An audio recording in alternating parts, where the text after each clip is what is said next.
This video is brought to you by TS4U IT Engineering Bootcamp. I have a follow-up question. So in your project, if you have a bug or an issue that's coming again and again, how do you solve it? Oh, that's a good question.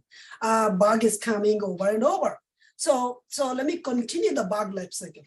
So once this bug is created, we have a bug triage meeting.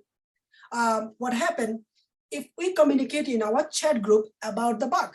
If the developer understand and the product owner takes it, then they understand, they take it, they start fixing it.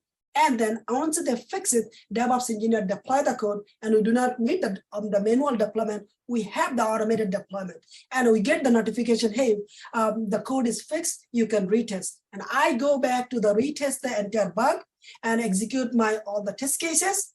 And then actually, if the bug is not coming again, actually close the bug, close the ticket as well.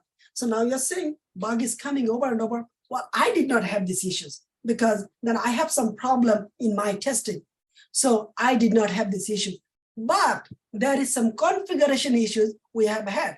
Like some of the bug, do testing some of the bug, you need to change the configuration in the system so that you do not need to reproduce the bug over and over. And in our environment, before we change the system configuration, we give a heads up in the chat group, hey, I'm going to make the changes on the configuration. Do not make the changes now.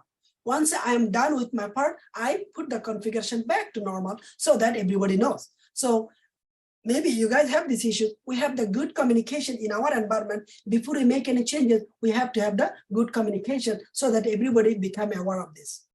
Did I answer your question? Yeah, you did. So